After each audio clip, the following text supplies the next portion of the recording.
Taureau, bonjour à tous, bienvenue sur cette chaîne, je suis ravie de vous retrouver et j'espère que tout le monde va très bien. On est ensemble aujourd'hui, j'avais envie de vous proposer un format beaucoup plus court que les lectures mensuelles que je vous propose habituellement.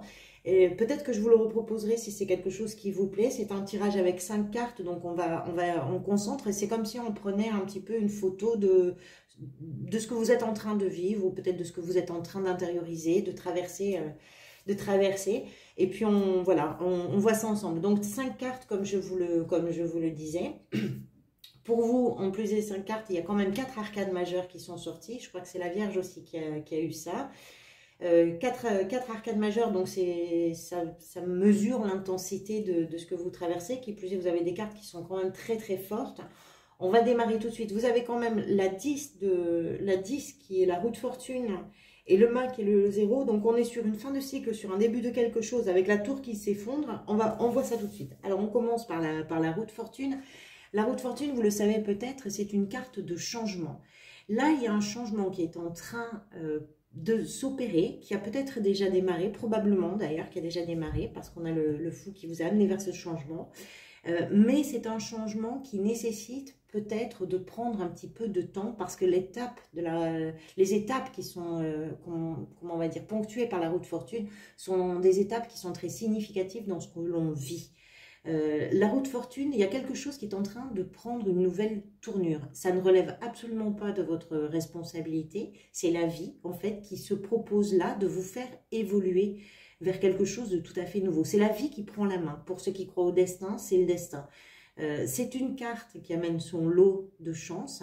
C'est tout ce qui arrive d'une façon générale en fin de cycle, qui est en train vraiment de s'étioler pour laisser la place à quelque chose de tout à fait nouveau. Donc, comme je vous le disais, c'est une période charnière qui est significative également et qui peut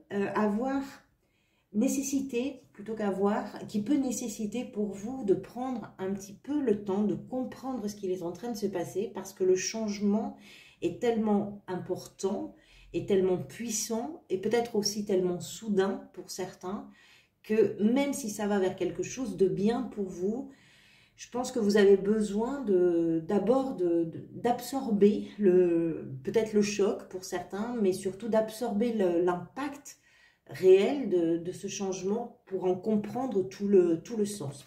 Qu'est-ce qui vous a amené vers ça? C'est le mât. Donc le mât, c'est vraiment un nouveau départ. Vous voyez, on est sur une fin de cycle. Là, on est sur un début de cycle, sur quelque chose. En fait, le mât, c'est vraiment un sentiment de liberté. Donc ça veut peut-être dire pour certains un sentiment de libération de quelque chose. C'est un pas vers l'inconnu. C'est le début de la fin, d'une certaine façon. Parce que cette carte-là, elle arrive après la dernière carte du tarot. Donc c'est vraiment le début de la fin, si vous voulez. Et comme en plus, avec la roue de fortune, on est sur une fin de cycle, je pense qu'il y a vraiment cette connotation là. Le mât, c'est une carte d'insouciance. Il y a beaucoup de confiance aussi. C'est un pas qu'on fait vers l'inconnu. C'est le joker, en fait. C'est vraiment, c'est échec et mat, voilà. Donc c'est une nouvelle étape, c'est une étape qui va vers quelque chose que vous ne connaissez pas.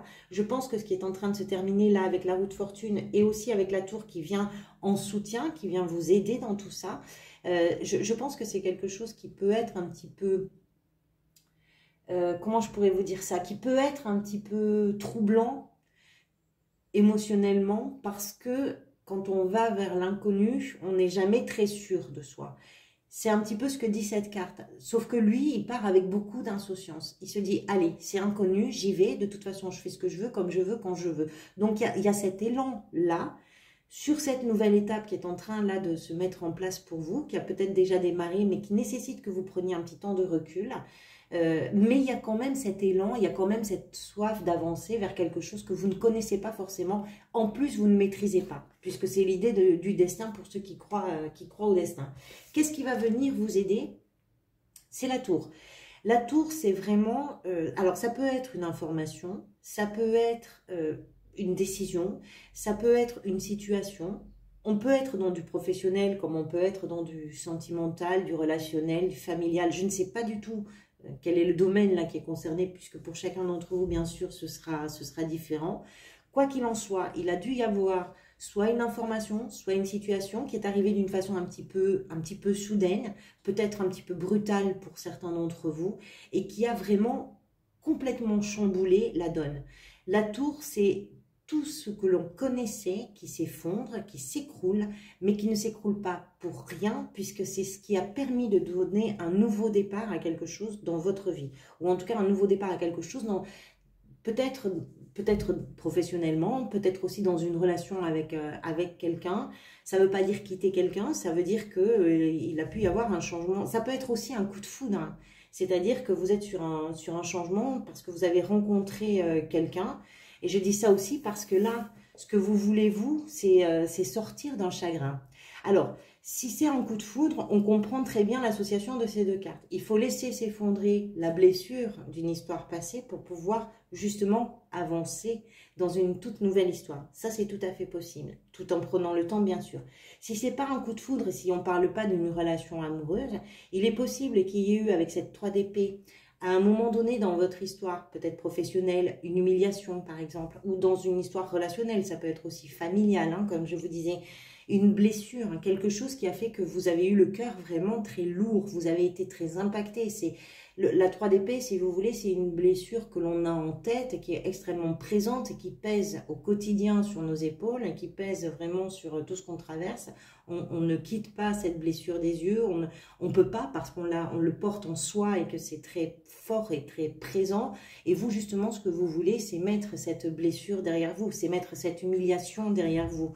Donc, je pense que pour la mettre derrière vous, effectivement, non seulement il faut se lancer dans quelque chose, il faut accepter que le cycle là est terminé, que ce cycle en tout cas douloureux est terminé, et il faut accepter que les choses puissent se mettre en place d'une façon tout à fait nouvelle, tout à fait différente.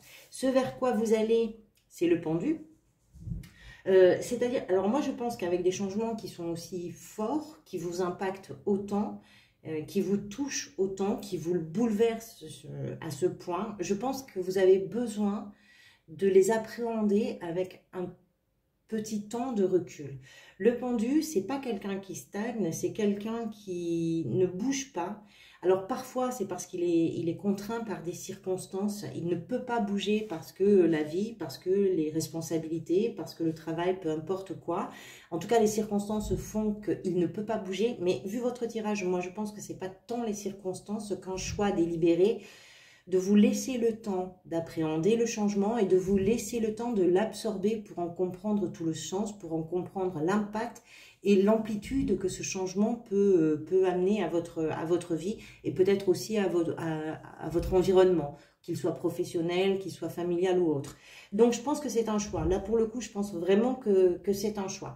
Et ce temps-là que vous allez prendre avec le pendu, c'est un temps vraiment qui va vous permettre de comprendre des choses peut-être que vous n'aviez pas pu comprendre précédemment parce que vous étiez dans la douleur, parce que vous étiez pris dans des habitudes un petit peu anciennes, parce que rien n'évoluait, parce qu'il y avait peut-être un sentiment de stagnation justement sur une situation. Et là, par contre, ce temps-là n'est plus de la stagnation, mais un temps de prise de conscience des choses et de regard un petit peu différent aussi sur la situation. Voilà, on arrive au bout de ce petit format qui, je l'espère, répondra et résonnera avec ce que vous vivez. Je vous remercie infiniment pour vos soutiens, pour votre présence. Merci beaucoup, vos likes, vos commentaires, vos abonnements. Merci du fond du cœur pour tout ça. Vous savez que c'est très, très important pour moi et puis pour l'évolution de la chaîne, bien évidemment. Je vous retrouverai vers le 20 janvier, je pense, pour les lectures mensuelles, 20 décembre, excusez-moi, pour les lectures mensuelles du mois de janvier 2022. Donc, on se retrouve avant la fin de l'année. En attendant de vous retrouver, merci encore pour tout. Je vous dis à très bientôt. Prenez grand soin de vous.